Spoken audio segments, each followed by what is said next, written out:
Hemisferios. Con Javier Pascual.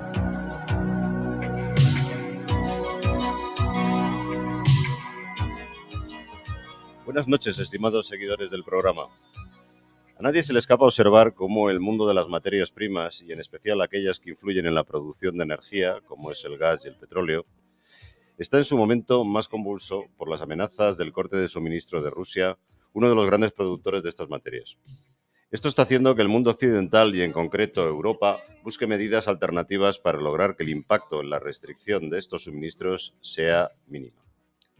En este programa ya hemos hablado de la importancia de las energías renovables y también de la necesidad de reconsiderar el uso de la energía nuclear. Asistimos estos días al anuncio de que Alemania, en este sentido de las nucleares, va a retrasar la parada prevista del segundo grupo de estas centrales. Y algo más alarmante, está volviendo a quemar carbón, aunque sea por un tiempo limitado. La extracción de gas y petróleo va a continuar, porque el gas natural o metano es una fuente de energía limpia, como ya hemos visto en otros programas, y que produce en su combustión vapor de agua libre de otros contaminantes y CO2, con lo cual lo que no podemos evitar es que contribuya a la huella de CO2. Recordemos que en este sentido las nucleares no producen huella de CO2 y son bastante más limpias, haciendo, por supuesto, la salvedad del tema del ciclo de combustible y la radiactividad. El petróleo no es solo necesario para su consumo como fuente de energía, sino que es el origen de muchos procesos que producen productos orgánicos y que utilizamos todos, como los plásticos que vemos todos los días. Este conjunto de procesos es lo que llamamos petroquímica. En este panorama mundial, de lo que quizá pocos españoles somos conscientes, es del papel que la industria española juega, y más en concreto los que llamamos contratistas de ingeniería, que son aquellas empresas que diseñan, compran materiales y construyen y ponen en marcha proyectos de este tipo a lo largo de todo el mundo. Para hablar de estas empresas y del entorno actual en el que se mueven y mostrarnos las claves de su futuro, es por lo que hemos invitado a Rafael Parrilla Andreu. Rafael Parrilla es ingeniero industrial con una gran experiencia en el control de procesos, habiendo pasado por diversas empresas líderes en el sector, multinacionales como Honeywell, Foxboro, Yokogawa, etc. Posteriormente ha estado involucrado en múltiples proyectos internacionales de construcción de plantas e infraestructuras en este sector en el Grupo Técnicas Reunidas como responsable de aprovisionamiento de proyectos. Esto es, asegurar que los equipos y materiales estén en la obra en el momento requerido para su montaje con la calidad requerida y el menor coste posible. Compras, activación, inspección, logística de transporte son actividades típicas de esta parte tan importante, como ahora veremos, de lo que es la construcción en países remotos muchas veces de plantas industriales. De hecho, además, el gran ahorro de costes que puede tener una compañía de estas es comprar bien, comprar con calidad, pero también comprar bien y en el tiempo adecuado para que todo se produzca de una forma acorde con la planificación del proyecto. También, y como él mismo nos va a relatar, ha estado involucrado en nuevos métodos de construcción para lograr una mayor eficacia y menor coste en este tipo de instalaciones. Por todo ello, le doy la bienvenida a Rafael. Bienvenido a este programa Hemisferios. Muchas gracias por tu contribución hoy aquí. Buenas noches. Encantado de estar aquí. Rafael, quizá nuestros oyentes desconozcan la dimensión de este negocio para las empresas españolas. ¿Nos puedes dar una idea de cuál es la presencia española en proyectos internacionales? Bien, aunque el público en general quizás no lo conozca adecuadamente, pero el prestigio de las empresas españolas como contratistas internacionales ha cambiado radicalmente en los últimos 30 años.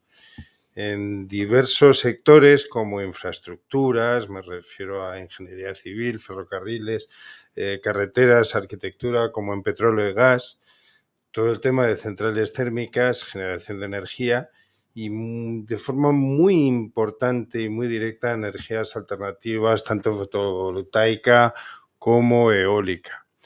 España está reconocida internacionalmente como un país puntero en diseño y construcción. Quizás podemos citar algunos números.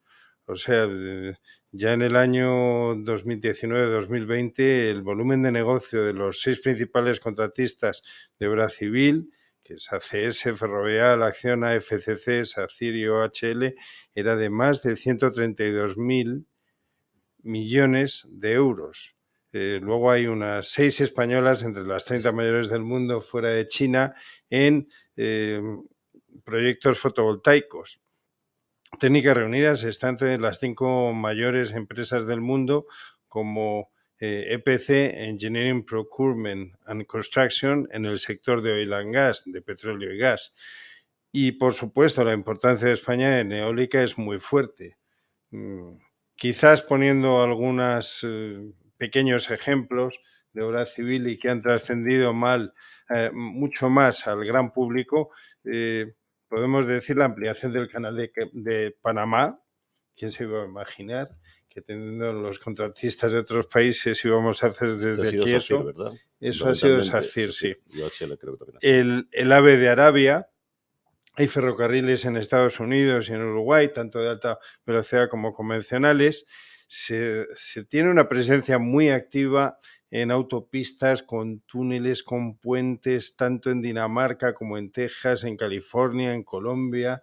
Se están haciendo grandes desarrollos de metro, por ejemplo el metro de Riad, y en el mismísimo Nueva York se ha convertido en un centro de atracción el ver el nudo de transportes de World Trade Center con el maravilloso edificio diseñado por Santiago Calatrava. Y también citar el rascacielos de Espiral también en Nueva York. Muy bien. Rafael, los contratistas de ingeniería actualmente se enfrentan, entiendo, a una situación delicada, derivada de algo que en este programa solemos comentar, que es este mundo VUCA, ¿no? Incierto y volátil, y que es muy cambiante. ¿Cuál es tu opinión al respecto? ¿Cuáles son los retos y las claves a las que se enfrentan hoy en día las empresas de ingeniería? Bueno, es una situación muy especial. Todos lo hemos sufrido, que con la pandemia se ha parado el mundo, cosa que no había ocurrido en ninguna guerra. Eso ha llevado a una crisis económica y para colmo nos ha llegado la guerra de Ucrania. En general nos vemos obligados a hacer las cosas de una forma muy distinta. Y en este momento quizás nuestro mayor activo dentro de España es que tenemos que ser muy eficientes y estamos reconocidos como que somos muy creativos. Centrémonos. Dentro de este abanico de sectores vamos a hablar más de empresas cuyo negocio es el diseño y construcción de plantas industriales, principalmente en el sector de petróleo y gas. Tradicionalmente ha habido competidores norteamericanos, japoneses, europeos. Hubo una fase en que empezaron a aparecer de forma muy competitiva Corea del Sur, India, China, se decía con bajo costes de mano de obra, y que ahora mismo ya tienen una buena experiencia local e internacional. Podemos hablar de que este es un mercado totalmente global.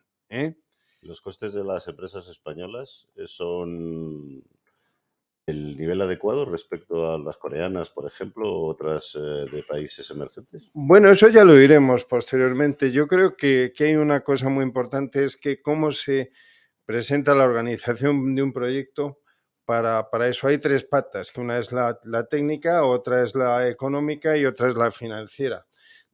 Somos bastante eficientes en las 3 y estamos plantando batalla. Realmente estamos en la Premier League, arriba del todo, peleando con gente de toda España. Sí, porque entiendo además que hoy en día por el tema de los riesgos financieros cada vez se ven más los consorcios, ¿no?, de varias ingenierías a las que se contratan diversas partes de la instalación, ¿no?, lo cual hace mucho más complicado la gestión de ese proyecto, ¿no? Ha cambiado el mercado y es una cuestión de que,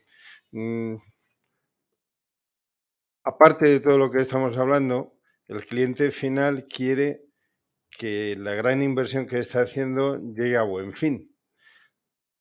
Por tanto, está requiriendo unos compromisos financieros muy fuertes y un reparto de riesgos entre distintos componentes de un consorcio. Hace años era inimaginable, pero ahora mismo se ve que empresas que tradicionalmente han sido competencia para afrontar un proyecto se unen y se reparten las tareas, bien sea por áreas o bien sea por funciones. pero cada vez se está viendo más la presencia de consorcios, sobre todo para evitar riesgos. Recordemos a los que nos escuchan que hubo un momento, ya esto, bueno, yo lo he vivido hace ya tiempo, que Initec fue de las primeras empresas españolas en introducir el CAD en 3 dimensiones. El poder hacer los proyectos en colaboración con otras empresas y el poder reducir costes también está muy ligado a la modelización de las plantas desde el primer momento que se hace la ingeniería, que se modelan en 3 dimensiones. Se estudian además las posibles interferencias entre tuberías, entre construcción, etcétera, etcétera, y además te permite llevar una cosa que vas a contar tú luego, creo, que es el tema de modularización, porque se pueden hacer las plantas, esto se hace también en los barcos hoy en día, se construyen por trozos y luego se van y se montan como un mecano, porque se supone que si se ha hecho bien el diseño en 3 dimensiones va a encajar todo perfectamente, ¿no? Y creo que esto también facilita lo que tú estabas diciendo, ¿no? Que muchas ingenierías o varias ingenierías trabajen sobre el mismo proyecto y que se asegure la integración final de todo, ¿no? Vamos a ver, estamos hablando de herramientas y hay que saber aprovechar las mejores herramientas que nos ofrece la tecnología en cada momento. Hace años las comunicaciones, todavía me acuerdo el impacto que supuso en la oficina en que yo estaba la aparición del fax. Eso de que se pudieran mandar unos dibujos de forma electrónica y que llegaran con la suficiente resolución. Ahora mismo todas las herramientas de trabajo en equipo permiten de una forma bastante eficiente en no tener que tener a todo el mundo en la misma localización física, La y digitalización. entonces la digitalización ha ayudado a esto. Hay que estar en la última. Realmente tienes que estar con el mejor programa 3D, con el mejor programa que te lleve del modelo al desarrollo exacto y en efecto a evitar interferencias. Y bueno, pues hay programas maravillosos que ya al hacer el dibujo ya pones calidades y ya te hace recuentos de materiales. Sí. O sea que ahora mismo sí, evidentemente es un factor, pero ¿qué supone todo ello? Bueno, pues que esas herramientas bien manejadas nos hacen ser más eficientes y reducir los costes. Eso está claro. También recordar una cosa, yo creo que es importante, desde el punto de vista de que conozcan los oyentes, los intríngulis de los diseños de ingeniería, también es reconocer que no es lo mismo cuando se lanza un proyecto y se empieza, cuando se está ejecutando, y sobre todo la parte más conflictiva y a donde se suele ver más los costes, que es el cierre de los proyectos por problemas en el diseño, por problemas en la construcción, etcétera, etcétera. Está todo muy ligado. Está todo muy ligado. Si nos fijamos en la estructura de costes de un proyecto, parece mentira y es una cifra sorprendente, pero de una forma media, en oil and gas, podemos decir que el gasto de un proyecto, en donde se va el dinero, es solo un 15% en horas de ingeniería, y a mí me ha parecido esto siempre sorprendente, un 60% en adquisición de equipos y materiales y un 25% en construcción. O Estos la importancia valores de compras donde tú estabas es muy importante, de provisionamiento.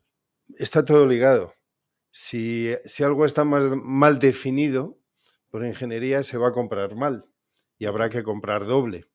Con lo cual, ese 15%, aunque en dinero no sea mucho, pero es muy importante, porque desde luego el corazón de un proyecto es un buen diseño, que sea un diseño eficiente y realizable. Sí, pero yo recuerdo cuando empecé en ingeniería que estuvimos trabajando en todo lo que era cambiar especificaciones cerradas, porque los técnicos en los años 60 no nos olvidemos que hacían unas especificaciones muy cerradas, hacer especificaciones funcionales que permitan a los de compras comprar aquí o allá, pero no específicamente, pues casi las especificaciones estaban cerradas a uno o a dos fabricantes. Esto era muy típico antiguamente, yo creo que esto no ocurre ahora.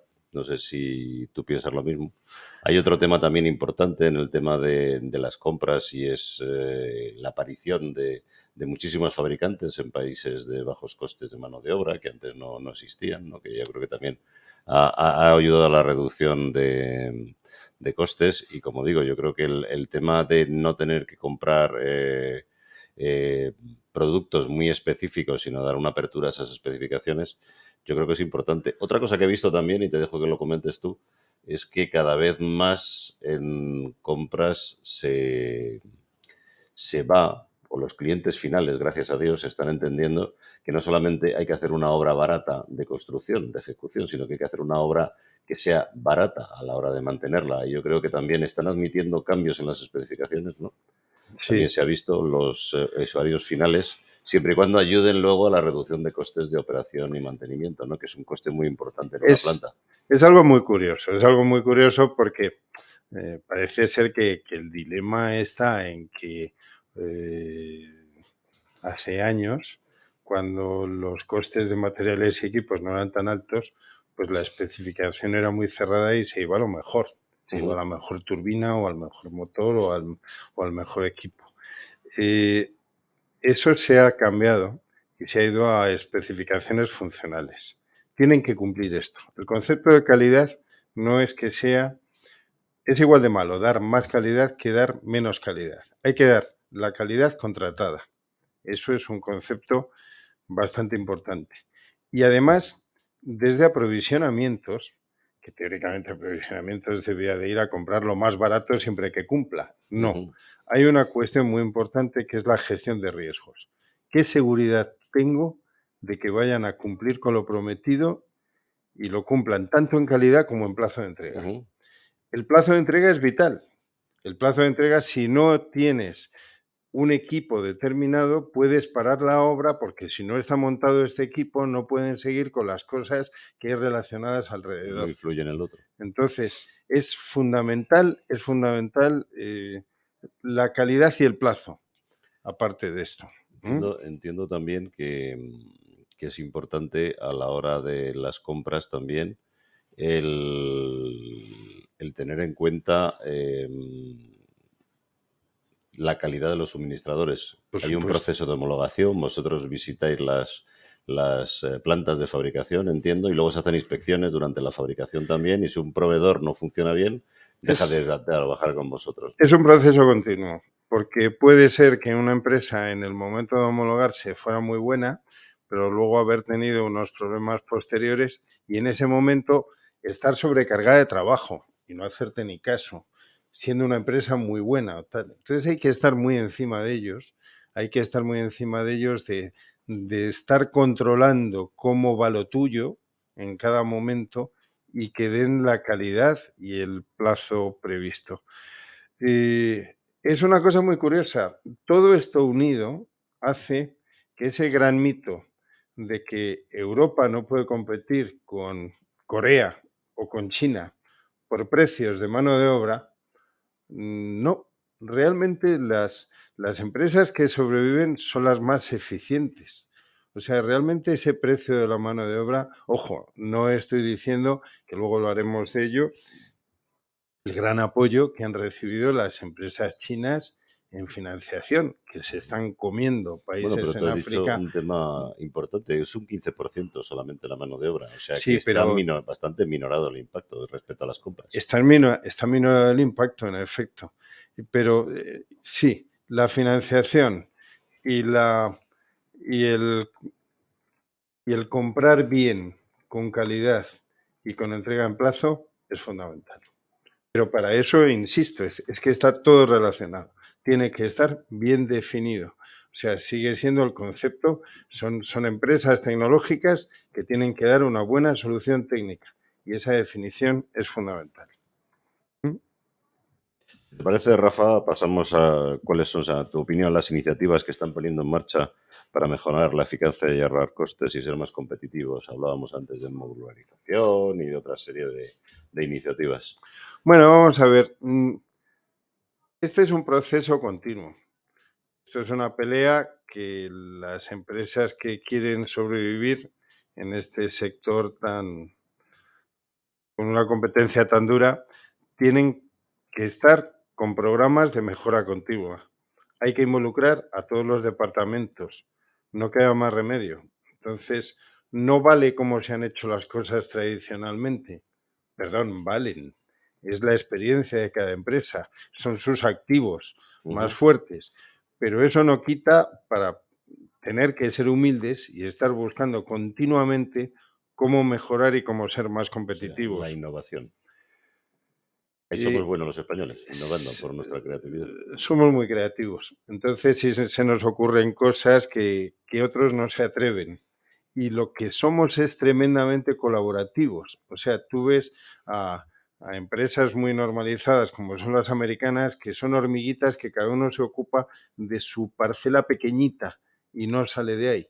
Sin embargo, los españoles somos muy dados a ayudar y a involucrarnos no solamente en lo nuestro, sino a hacerlo de alrededor. Entonces, esa forma de trabajo colaborativa y haciendo buenos equipos es Yo absolutamente fundamental. siempre lo digo aquí, pero por complementar esta idea, ¿no? Porque también estamos aquí para hablar de no solamente la categoría de las empresas, sino la categoría de nuestros técnicos y los empresarios españoles. Yo siempre digo que el empresario español tiene las cosas buenas de un buen ingeniero, de un buen técnico alemán, porque hemos tenido mucha cultura alemana, pero por otro lado tenemos una creatividad controlada y no exagerada como puede ocurrir en Italia, ¿verdad? Que son tremendamente creativos, pero a veces pueden perderse en esa creatividad. Nosotros tenemos ese control. Y luego España, yo lo que veo es lo que tú estabas diciendo, pero de otra forma. En eso colaborativo que tú dices, yo creo que hay mucho también de ser capaces de improvisar y buscar sobre la marcha Sí, soluciones a todos los problemas. Porque las empresas muy organizadas, como tú dices, el americano cuando le sacan del tornillo 24-32 y del estándar no, 28-33, pues se no. pierde. Y el español no duda enseguida en buscar, bueno, yo creo que la formación que nos dan a los ingenieros también es en ese sentido en España, ¿no? Más que a la normalización, a la capacidad de buscar soluciones ante la adversidad, ¿no? Bueno, eso ese es uno de los grandes temas que hay ahora mismo y es que quizás estamos dejando, o sea, el diseño es demasiado a la medida. Entonces, tenemos que ir a temas como la estandarización y es sin perder calidad, pero pasar de, de un traje a la medida a un prêt-à-porter, Ujú. ¿eh? Me gustaría hablar un poquito de modularización o construcción por Sí, respecto a módulos. eso que dice, yo siempre he dicho, una de las cosas que hablábamos en INITE cuando intentábamos darle la vuelta para venderla luego a donde tú trabajaste, a Técnicas Reunidas. Un tema era el tema de especificaciones funcionales, ya lo hemos Sí, dicho, de sí. no comprar cosas que estuvieran muy cerradas a un solo fabricante y que nos impidieran comprar en diversos suministradores. Y la otra que yo también me metí, que era el tema de gestión documental, que hoy en día es algo que todas las ingenierías Sí, sí, utilizan sí. bien, pero que yo me encontraba con disquetes Es impresionante y el nos cambio. equivocábamos, porque Sí, sí. copiábamos una central que estaba refrigerada por agua, me acuerdo, y al final poníamos que estaba refrigerada por agua de mar y estaba refrigerada por río y cosas de estas, ¿no? Y yo creo que el copiar y pegar, que todo el mundo lo entiende hoy en día, lo de copiar y pegar con los ordenadores para una compañía de ingeniería es fundamental.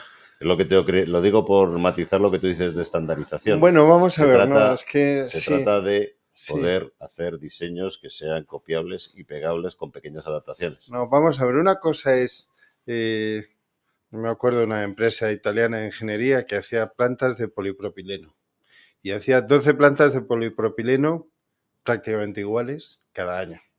O ves a Air Liquide o ves a los grandes de separación de aire que están repitiendo la misma planta por todo el mundo Con los continuamente. gaseros de Hyundai, cuando el boom Sí, de los sí, gaseros, sí, que los hacían todos o todos clavados los barcos que porque trataban sacaban de uno cada hacerlos semana. Es iguales. que si no, no Sí, sacas uno sí, cada sí, semana. sí, sí. O bueno, a mí me dijeron un dato que de la producción es impresionante. Ha habido unos años que China estaba poniendo en marcha una central térmica prácticamente cada semana o menos. O sea, y Ujú. entonces ahí tenías que reutilizar mucho. Pero bueno, vamos a ver. En las plantas que hacen siempre lo mismo, ¿eh? El reuso de diseño, la adquisición de equipos, los acuerdos marco con fabricantes, la puesta en marcha, la instalación, es más fácil. Son plantas prácticamente idénticas. A lo que yo me estoy refiriendo ¿Se en oil puede and llegar a gas, acuerdo con fabricantes? Porque yo también está en ese otro lado, tratando sí, de buscar claro, acuerdos con ingenierías. sí, claro. No te van a subir el precio porque saben que eso va a ser suyo ya. Bueno, eso hay que gestionarlo muy bien, porque yo he visto también experiencias de empresas importantes españolas con acuerdos marco que al final tenían que estar continuamente a la búsqueda, o el caso de empresas químicas alemanas que tienen que estar siempre a la búsqueda, porque cuando hay un acuerdo marco parece que ya se ha conseguido el final y ya la gente se relaja, y la situación competitiva es continua. Entonces, los acuerdos marcos son buenos siempre que estén a la última y siempre que se mantengan continuamente. Y hasta incluso yo lo que recomiendo es, en vez de tener un acuerdo marco con uno, es tenerlo con 2 o con 3 y que se peguen entre ellos, a ver quién se lleva el gato al agua en cada proyecto. Pero bueno, lo difícil es que si miramos cómo es un proyecto en una refinería o en gas o en petroquímica, cada proyecto es distinto. Normalmente es una combinación de distintos licenciantes, tecnologías muy distintas, conexiones entre las subplantas diferentes. Entonces eso nos obliga a hacer un trabajo a la medida en cada uno. Entonces lo que sí hay que, donde se puede ahí estandarizar, donde se puede estandarizar es en el trabajo del día a día.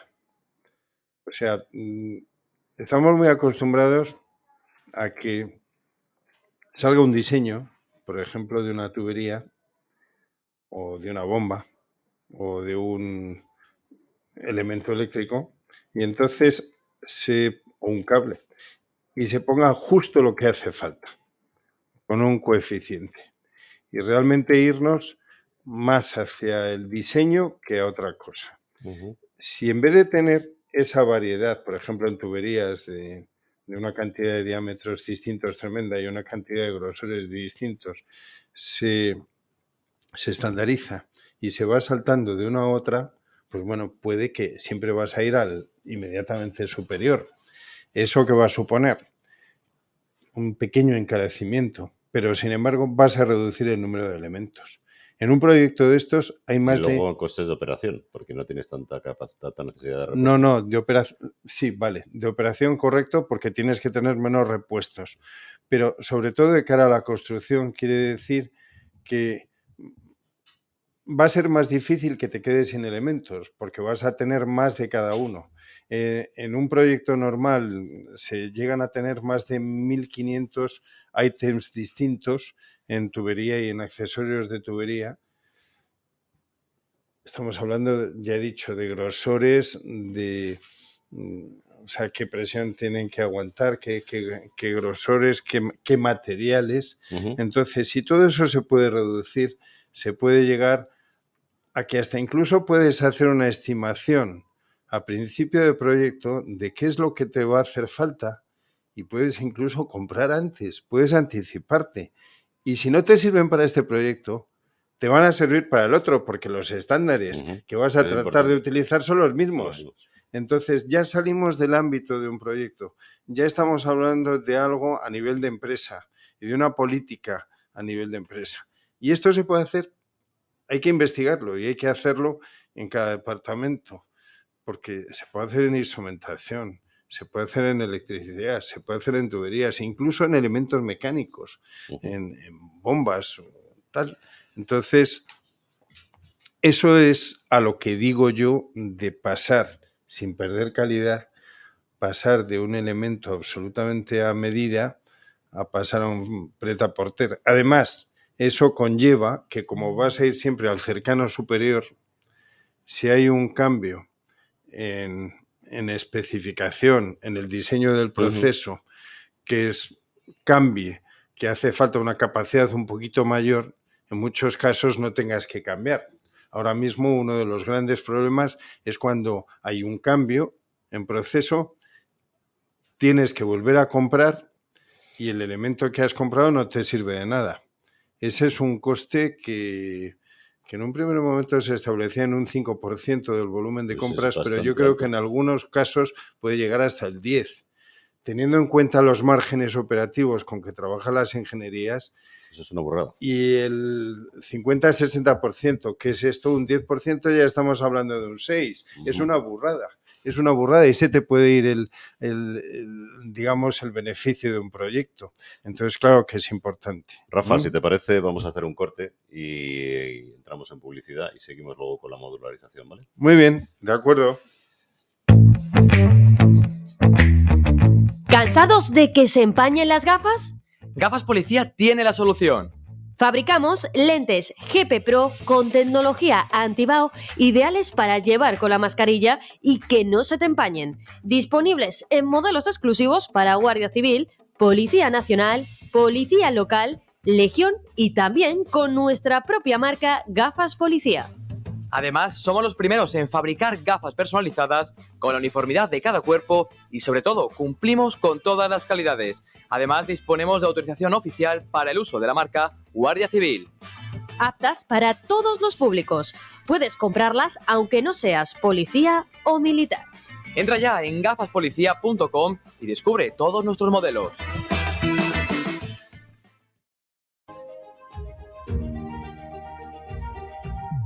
Diplomatic World Magazine, el nexo de unión entre diplomacia y empresa, con un desarrollo online y offline sin precedentes. Revista más progressive web app, la aplicación mensual actúa como punto referente en internacionalización, embajadas y actualidad.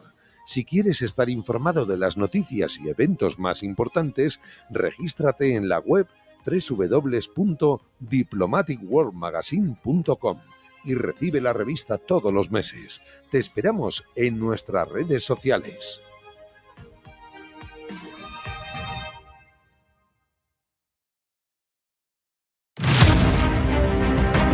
Decisión América, con la participación de prestigiosos periodistas. Un programa de Decisión Radio. Con toda la información y análisis de la mano de prestigiosos periodistas iberoamericanos. Te esperamos todos los domingos a las 21 horas, horario España. Decisión América. Hemisferios. El ambiente y las consecuencias del cambio climático tratado por profesionales. Dirige Javier Pascual. Rafa, nos hemos quedado antes del descanso en la estandarización y ahora nos toca hablar de la modularización, que es un tema interesante. Ese que contábamos antes de llevar las cosas medio montadas y luego pegarlas como si fuera un mecano en la planta, ¿no? Bueno, eso es algo que no es nuevo, que ya lleva muchísimo desarrollo, pero sobre todo es en aplicaciones offshore, en mitad del mar, en una plataforma. Tú no puedes tener una fuerza de 800 trabajadores haciendo un montaje y no tienes sitio para almacenar, con lo cual te tienen que llegar los trozos ya hechos y conectarlos entre sí. Ese es el principio de la modularización.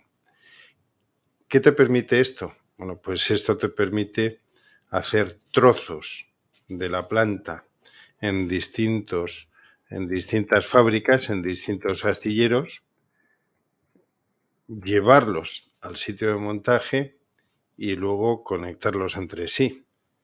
Realmente hay algunos datos, como por ejemplo de un proyecto en el norte de Australia, en el cual se redujo a un 10% del trabajo normal, por ejemplo, de labores de labores de soldadura. La soldadura se redujo a una necesidad de un 10% con respecto a proyectos similares, porque vienen ya trozos hechos. Pero eso supone un cambio radical en la forma de trabajar. Tiene que estar, si tú quieres ir haciéndolo de forma escalonada, para ir terminando con ellos, o incluso dando a distintos astilleros que te hagan distintos trozos, eso quiere decir que cada parte de la planta tiene que estar acabada. No se va a hacer primero ingeniería completa, luego aprovisionamiento, luego construcción, no.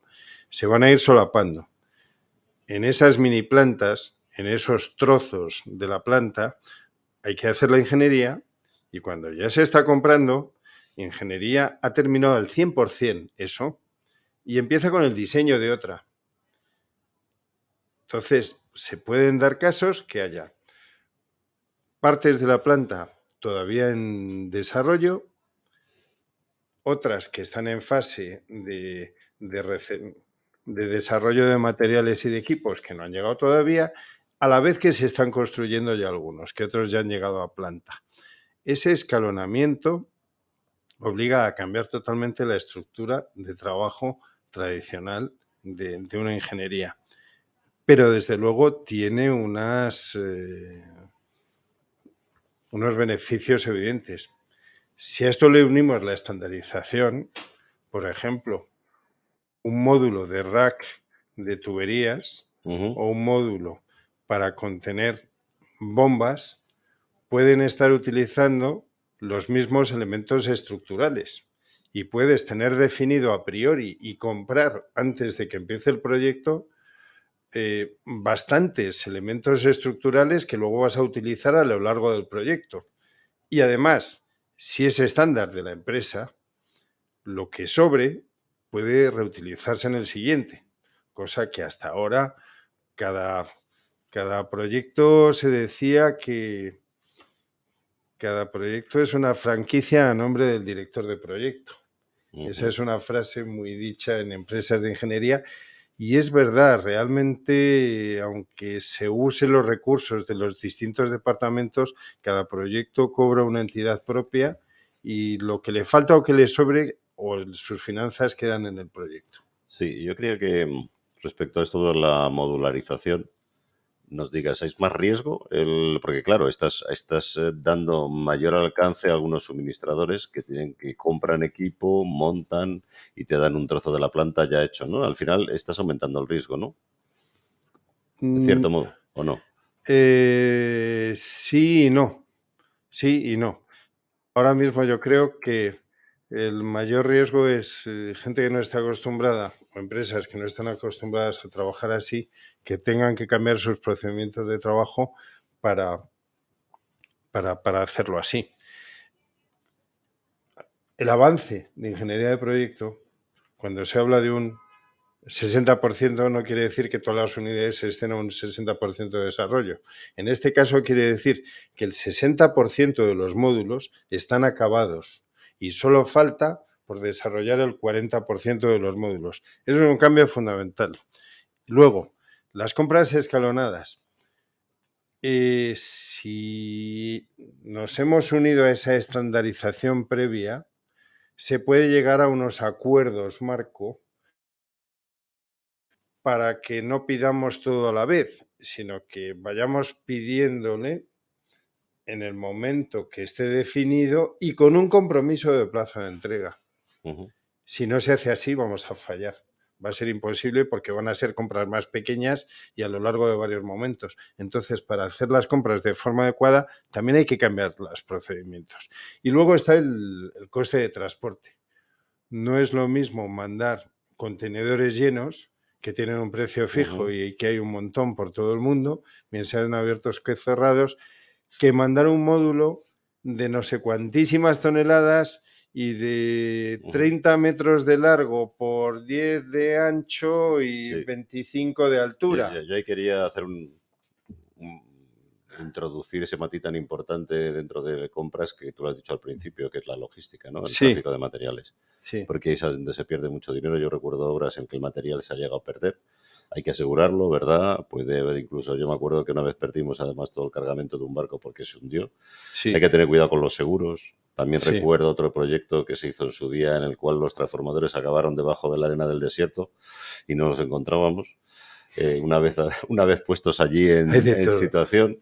Entonces, el tema de la logística es muy importante. Yo te he oído hablar a ti que estabas metido en un proyecto en el cual estabas estudiando todos los lechos fluviales y todas las vías fluviales europeas, ¿no? Para llevar en barcaza módulos, eso en efecto era un proyecto enorme que se paró el estudio en una refinería en el corazón de Rusia y que el proyecto era tan enorme y además, ¿cómo vas a soldar con 30 bajo cero?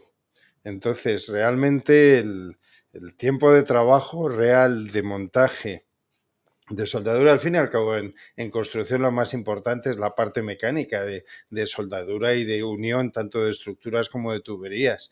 Entonces, se te reduce a muy poco tiempo y ahí estuvimos viendo cómo a hacer un recorrido de que era más de 2 semanas o 3 semanas desde el Mar Negro, de estar construyendo en distintos sitios a lo largo del mundo, poner un almacén ahí y luego llevarlo de forma fluvial, pero era una cantidad de barcazas tremendas a la vez y que tardaban prácticamente un mes en volver y que por tanto podían hacer 2 o 3 viajes nada más hasta que el río se helara.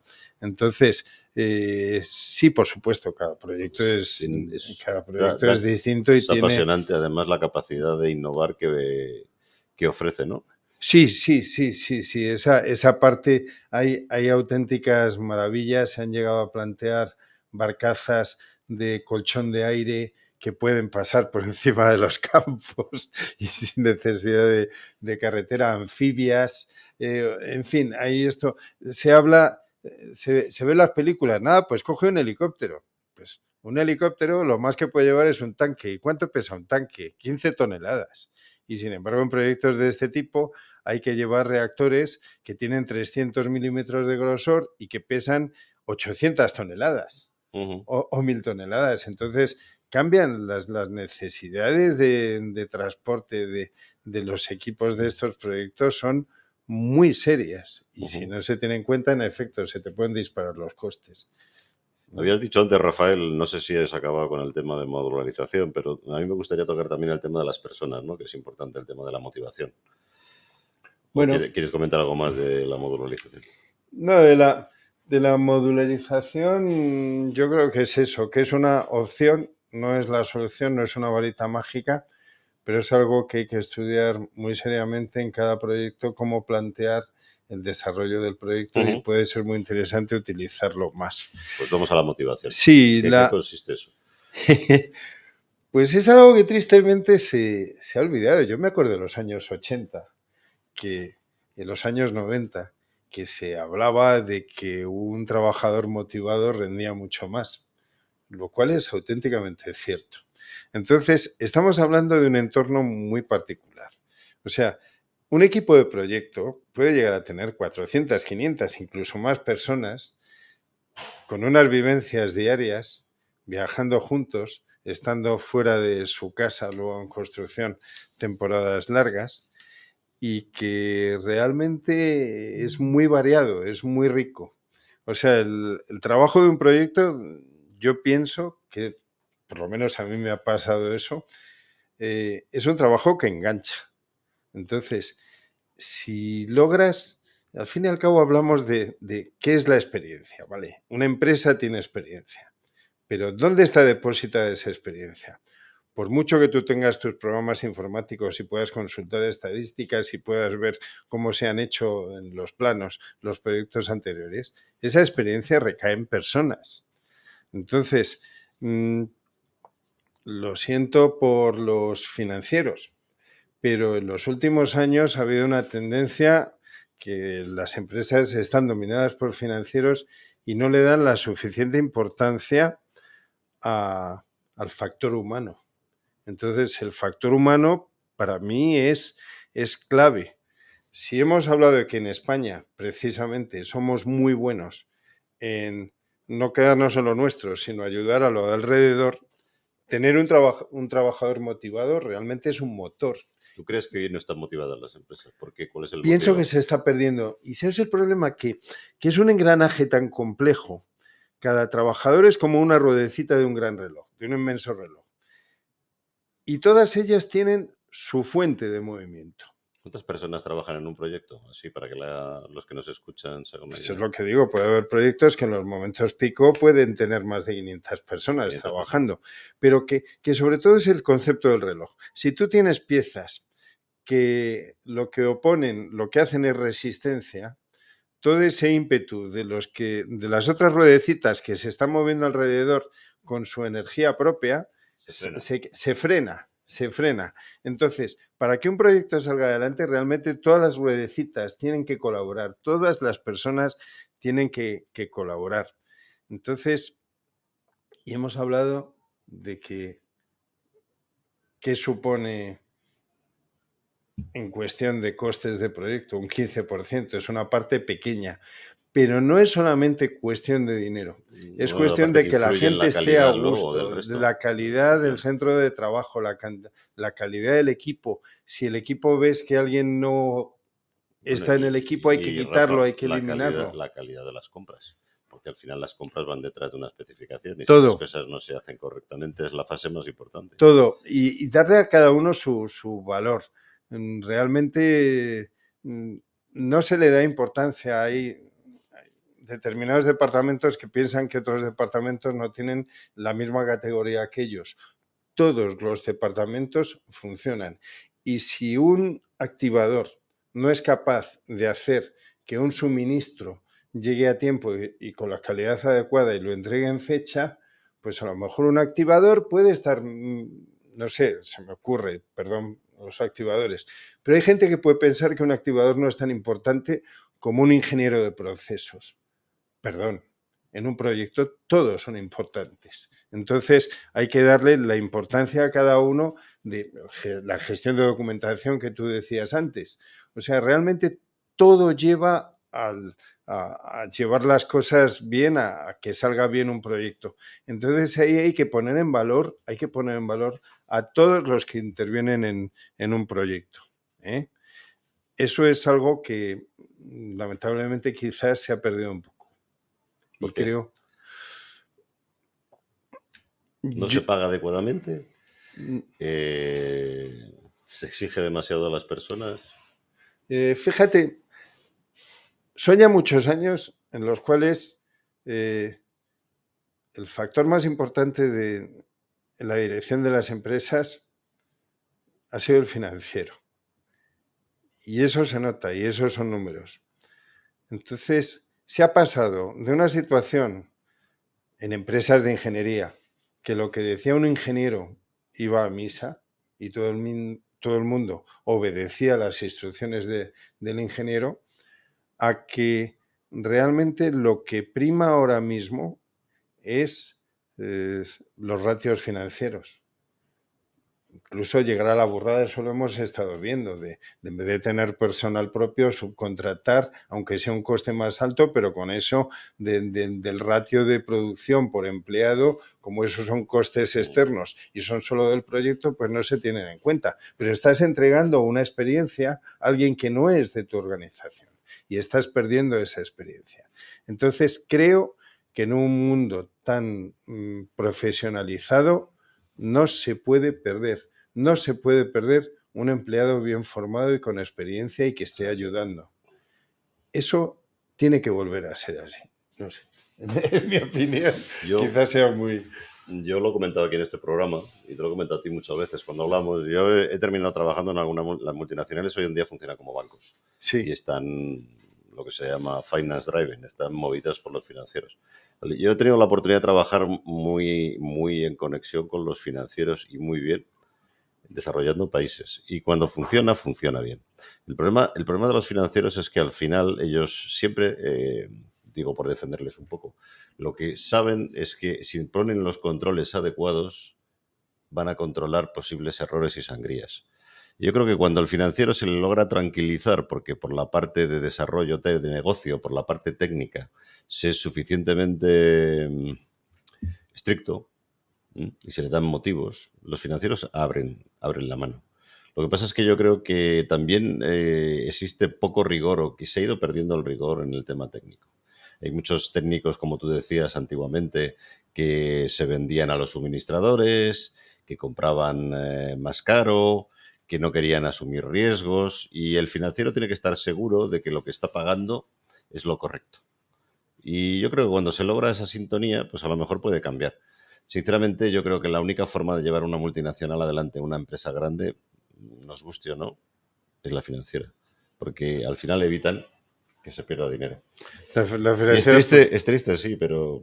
La financiera, por supuesto, pero yo eso lo que sí defiendo es esa profesionalidad y esa experiencia de cada persona y no moverse simplemente. Tiene que ser una combinación, por supuesto. Estamos hablando de un problema complejo que no tiene una única solución, pero todos los factores ayudan. Y en efecto, si no tienes muy clara una financiación clara, la empresa se puede ir a la mierda o no vas a conseguir los proyectos. Si no ayudas al cliente a pagar ese proyecto y que te contrate, pero tienes que tener esas soluciones y tienes que tener ese know-how y tienes que tener ese desarrollo.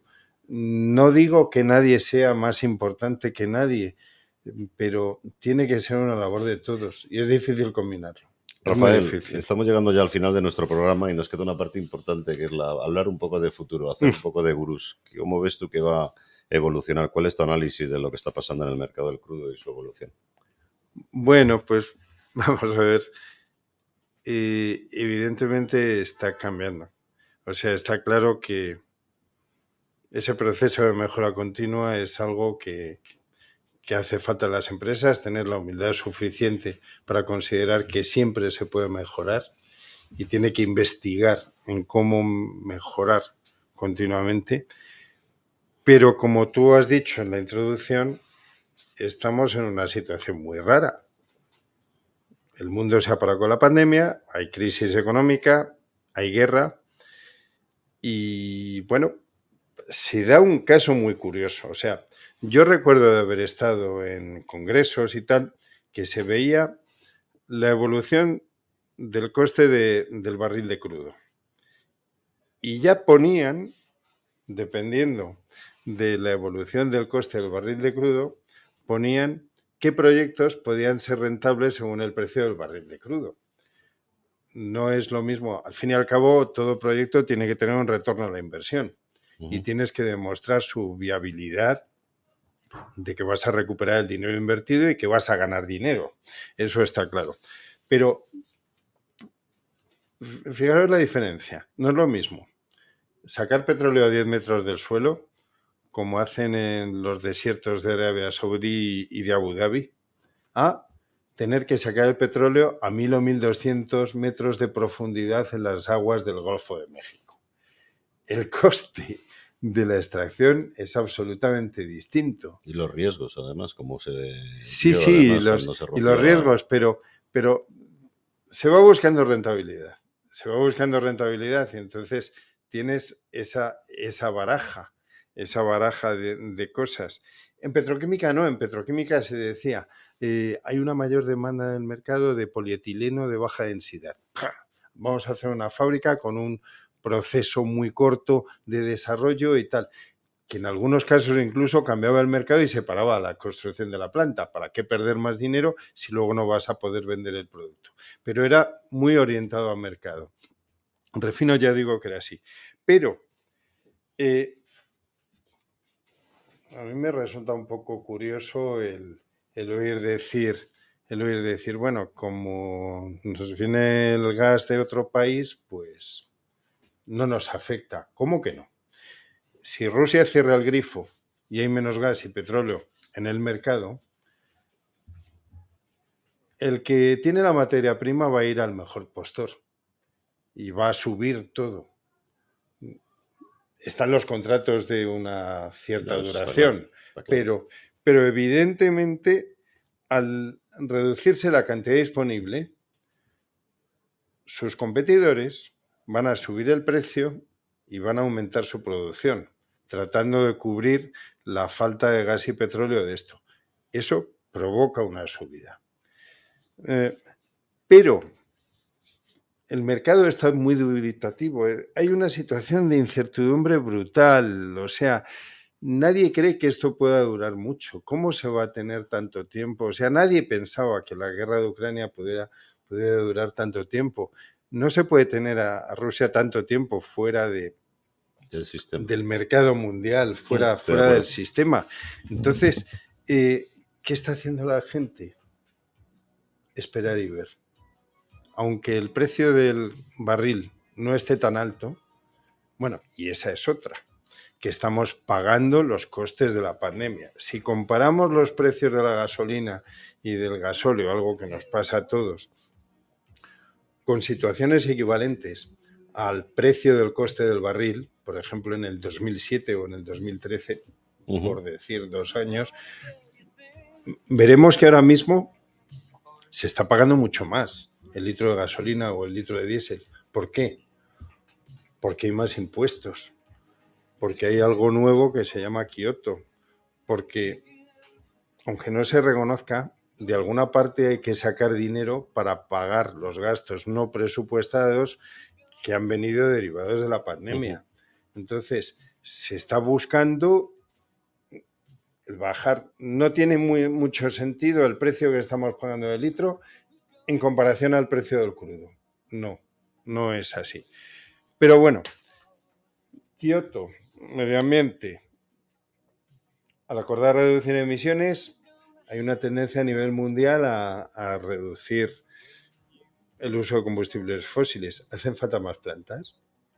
Luego, los productores se han dado cuenta que por qué van a ceder parte de su beneficio. Hay una tendencia absolutamente clara a hacer las plantas en origen y que salgan los barcos llenos de producto final y no de crudo. Luego, la presión medioambiental y ecológica. Todo el mundo ve necesarias las fábricas, pero por favor, no las pongas en mi patio. No en mi casa. Not in my backyard, como dicen los ingleses. Entonces, no es que se esté produciendo en países en desarrollo porque los costes son más bajos, no. Son porque cada vez estamos poniendo más trabas a que las fábricas estén en nuestro entorno, tanto en Europa como en Estados Unidos. Entonces, todo esto nos lleva a una gran incertidumbre. ¿Seguirán siendo válidas las reglas del juego o no? Pues ¿Van a cambiar? Veremos, Rafa. Te invito a un próximo programa y nos cuentas cómo va evolucionando el mercado, porque como tú dices, es muy difícil hacer previsiones ahora. Yo quería agradecerte que hayas venido a este programa, que nos hayas ilustrado con toda tu experiencia de muchos años trabajando en este área, y te invito a volver cuando tú quieras. Muchas gracias y ha sido un placer por mi parte. Cuando quieras.